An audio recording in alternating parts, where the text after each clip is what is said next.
What's up, N.S.G gang? It's your boy N.S.G, baby, man. As you guys can tell by the title, man, this is Child's Play 1988 Kill Count. The link of this video will be down below, guys. Go check it out for yourself. If you're new to my channel, like, comment, subscribe. Hit that notification bell. Join the N.S.G gang. What you waiting on, what you waiting on, what you waiting on. And comment down below any other videos you guys want me to react to next. I don't have a social media right now at the moment, guys, but I will be making one soon.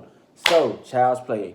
Chucky is my favorite horror character. I got a Chucky doll. I have Chucky cards, and I also have, well, I had a Chucky keychain, like the Child's Play Good Guy keychain, but I broke it. But I've seen this movie plenty of times, but let's check out the kill count, man. Let's check it out.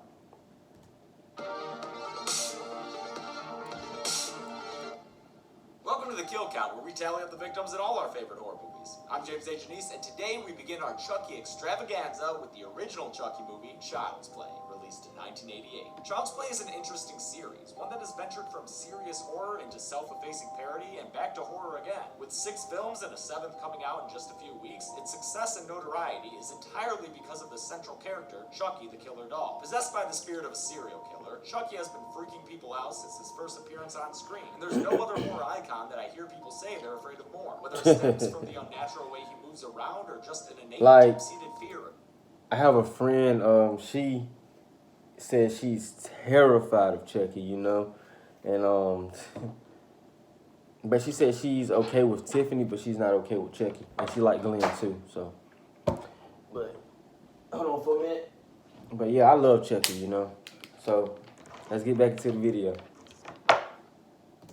Looking dolls, it seems like Chucky is the killer people have the most nightmares about. Sorry, Fred. Which sounds like the perfect reason to me to cover Chucky and all his escapades that span the 30 years he's been around. But before we can get to all the crazy sequels and see him get married and have a kid, we've got to start from the beginning and his very first kills. Without further ado, let's get to him. The movie begins with a foot chase. Detective Mike Norris is in pursuit of Charles Lee Ray, a guy with the most serial killer name imaginable. Norris gets a shot in on Ray, scaring his partner Eddie Caputo enough to drive off in the getaway van, leaving Ray behind. Help me! Hey, don't leave me, God, no! Ray ducks into a toy store where the title card pops up over a display of good guy dolls. Ray's not very good at this whole escape thing, though, because Norris lands another shot on him. After stumbling around looking like a drunk Tommy Wiseau impersonator, he realizes he's going to die soon, so he makes a theatrical threat to Detective Norris. I'm gonna get you!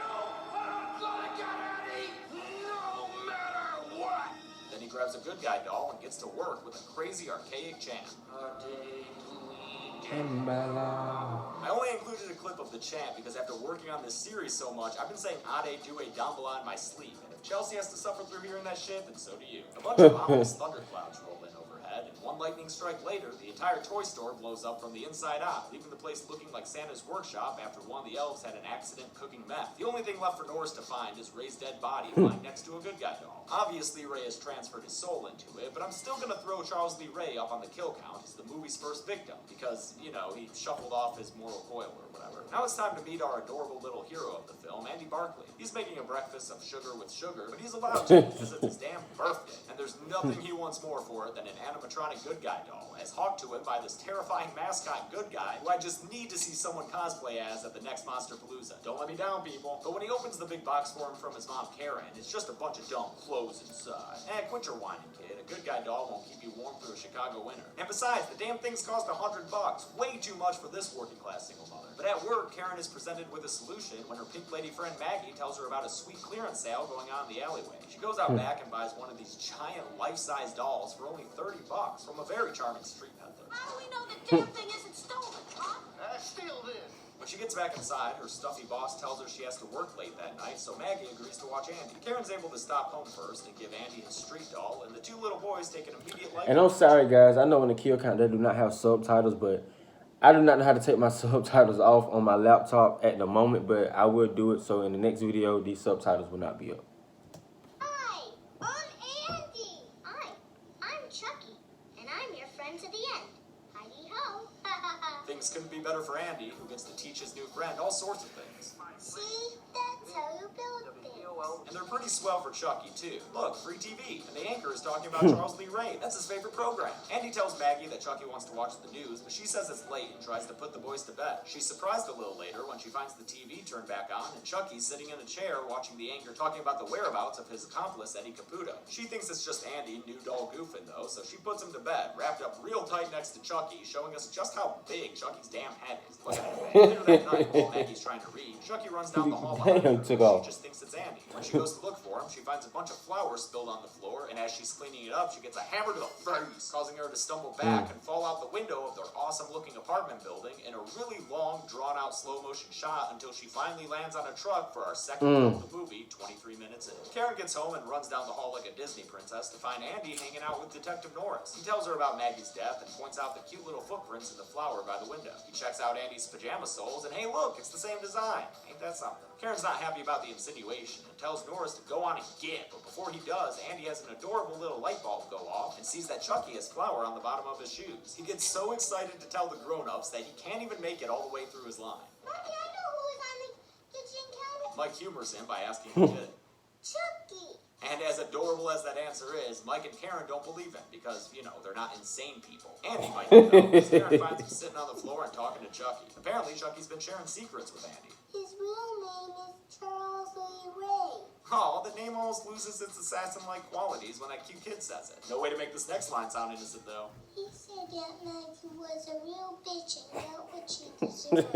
Whoa, kid. Aunt Maggie was your mom's best friend. Maybe cool with the salt there. The next day, Andy takes Chucky to school, and it looks like a bunch of other kids are bringing their good guys to class, too. I hope the school has extra seats for all these giant-ass dolls, man. Turns out they won't need one for Chucky, though, because Andy shows how ex-core he is by ditching school and riding a train all by himself. He's directed by Chucky to a much more unsavory part of town. The part of town where old furniture sits outside just waiting for a doll to make use of it. Andy picks up the lay of the land real quick when he goes to take a piss behind the heap of garbage on the street. While he's occupied, Chucky disappears and runs to the house that he knows Eddie Caputo is hiding out in. While Eddie is fast asleep in the rat sanctuary he calls home, Chucky opens up the oven and blows out the pilot light, then cranks the gas up. Eddie wakes up and is suspicious of the noises he hears, so he takes his itchy trigger finger and slinks around the house before popping into the kitchen and firing his gun, starting a huge explosion that engulfs the entire house and incinerates Eddie Caputo for the third kill of the movie. At least no one has to pay for a funeral since he's getting buried in that collapsing building. And also because he's probably an estranged felon with no family to speak of. Karen gets called down to the station by Detective Norris because they've picked up Andy and are questioning him in what looks like a sketch parody of an interrogation scene. What would that sketch be called? Good guy, bad cop? Andy tries to get Chucky to talk in front of the adults, but Chucky won't budge, causing Andy to get real upset. In fact, he gets so worked up that, again, he can't make it through a whole line of dialogue. He told me never to tell about him or he'd kill me. Oh my god, Alex Vincent is the cutest kid I've ever seen. This Harry Carey-looking doctor says he wants to watch over Andy for a few days, so Karen returns home with just Chucky. She implores him to talk, but he just sticks to the old script. Hi, I like to be hugged. She tries to laugh off her unease, but when she's looking at the good guy box, the batteries fall out. Oh snap, Karen, them bats ain't in Dead Doll at all. When she goes to double check that they're absent, Chucky goes full exorcist on her. Hi, I'm Chucky. Wanna play? But it's not until she lights a fire and threatens to toss him inside that Chucky finally reveals himself to her in the audience. You stupid bitch! Hold on, guys, an ad coming up. Shout out to ASU. Is a journey that can take you anywhere. Bites her arm before she manages to fend off his attack, then he runs away and takes the elevator down to escape her. So now Chucky's on the loose. Karen tracks down Norris to tell him that Andy's not lying, but not even the bite mark will convince Detective Norris that she's not a crazy lady. Not to be deterred, she takes off on her own and heads back down to Peddler Pete's Doll Emporium to question him on where Chucky came from. But all he's interested in is committing sexual assault. Luckily, Norris shows up to brandish his gun around like he's Dirty Harry or something and save Karen from the peddler. Some rough handling gets the peddler to talk, and he says he found the doll in a burned-down toy store. Oh shit, Norris, you know that place. Charles Lee Ray died there. Yeah, that's the one. After Norris drops Karen off at home, Chucky surprises him from the backseat of the car by choking him with some jumper cables. Norris drives through the streets like it's Crazy Taxi until he's able to grab his cigarette lighter and stab Chucky in the face with it. Chucky don't give up that easily though, so he starts stabbing at Norris with a butcher knife, even almost getting him in the baby maker. Then presses the pedal to the metal until Norris flips the car over and crashes it. Chucky misses a stab and runs away, taunting that Norris can't hurt him, but when Mike finally does land a shot, he actually does throw Chucky. He So felt Chucky dead. goes to see John, his plainly named voodoo man who taught him all those creepy chants from the beginning. This is the scene where we get full-on moving Chucky action. Most of it still looks great, although the talking doesn't always match up with the mouth. John tells Chucky that the doll is becoming his body, but when Chucky demands that John help him get out of this mess, John refuses. You're an abomination. An outrage against nature. Damn, that guy went from zero to abomination speech real fast. Chucky don't take too kindly to being called an abomination, so he takes a voodoo doll of John and starts seriously messing with him. First breaking his leg and then breaking his arm, and threatening to do more until he finally gets some information out of him. John tells him he's got to put his soul into the first human being he told that he was alive, which just so happens to be Andy. I have a date with a 6-year-old boy. Chucky, phrasing. He thanks John for the help by stabbing his voodoo doll in the heart. John stays alive long enough for Norris and Karen to show up, and he warns them about Chucky's plan to date her little boy. Oh, also, he says the only way to destroy Chucky is to kill the heart. Through the heart. Oh, sorry, kill the heart, whatever that is. You sure you don't mean heart? Through the heart. Alright, kill the heart, got it. His wisdom fully dispensed, John puts his head back and dies. Our fourth kill of the movie. Chucky manages to infiltrate the mental hospital and sneak into Andy's room, then walk super creepily across the floor and climb onto the bed. God damn, that looks crazy. Also crazy is this one shot of Chucky when Andy runs away. That is clearly a guy in a suit. Chucky attacks Andy in an operating room, and Andy grabs a scalpel to defend himself with, but he's such a cute little clumsy kid, he can't help but keep falling backwards all over himself. God damn it, this is the cutest kid in the world. I'ma keep saying it, yo. Dr. Harry Carey just thinks he's crazy, though, and he tries to sedate him with drugs. But before he can get all those delicious drugs into Andy's system, Chucky stabs him in the back of the leg, giving us a good blood spurt and knocking Dr. Harry Carey down. Chucky then sticks this electrical belt thing on his head and starts shocking him to death. As Andy falls over again, Chucky keeps the bolts coming. It might be, it could be, it is our fifth kill of the movie. Holy cow. Andy makes his way back home by himself somehow, barring the front door and hiding in the closet. While he's pulling a real Laurie Strode, Chucky drops down through the chimney and kicks down the guard like a pissed How did he get down there? He stalks his way down the hallway to give Andy a fun little surprise. And then he chases him a whole bunch, eventually knocking him out with a toy bat and a pun. Up. His incantation vacation is over, and he gets to work on that creepy chant from the beginning. Ade Dewey Dembala. Give me the power, I beg. It's even creepier now, since it's being done by a freaking Cabbage Patch Kid. Ominous clouds will wait to confirm that the chant is going well. Doris and Karen arrive and are able to break through Andy's weak-ass barrier. But when Karen stops Chucky, he bites her in the shoulder and slices Norris in the back of the leg. Norris goes looking for him, only to have Chucky knock the wind out of him with that bat, but then Karen comes in and shoots Chucky down for the win. He's able to bounce back and jump on her, attacking her once more before she tosses him in the fireplace and cages him there like a rabid raccoon. Andy comes over to finish the job, and Chucky tries to plead with him. We're friends to the end. Remember? This is the end, friend.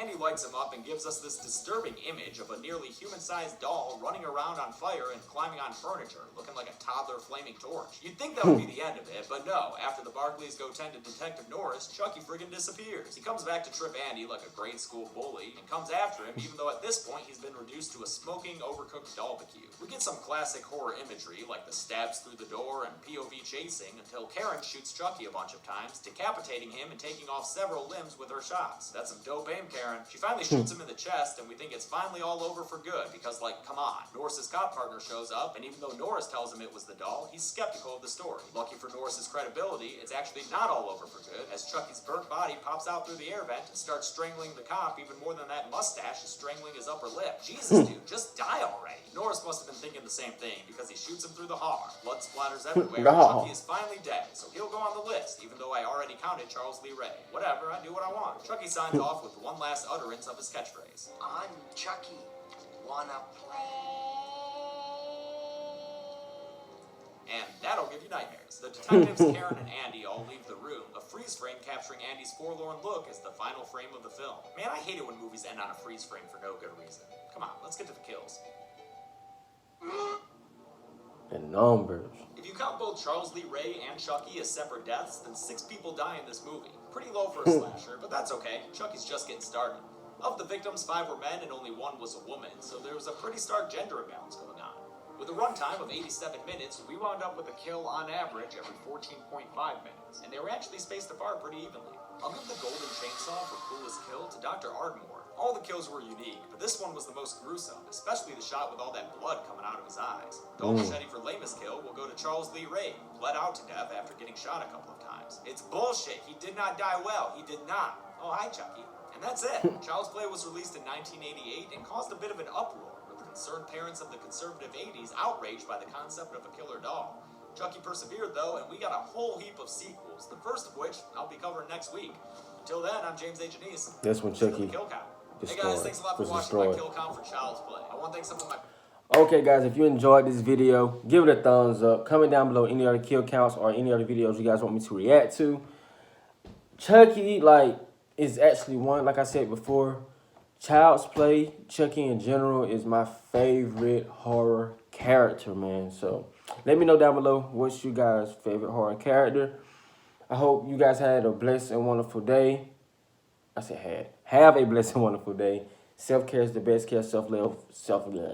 Y'all, if you know me from my old channel, know from my old videos, I be tongue-tied all the time. Self-love is the best love. Self-care is the best care. I'll see you guys in the next video. Love y'all.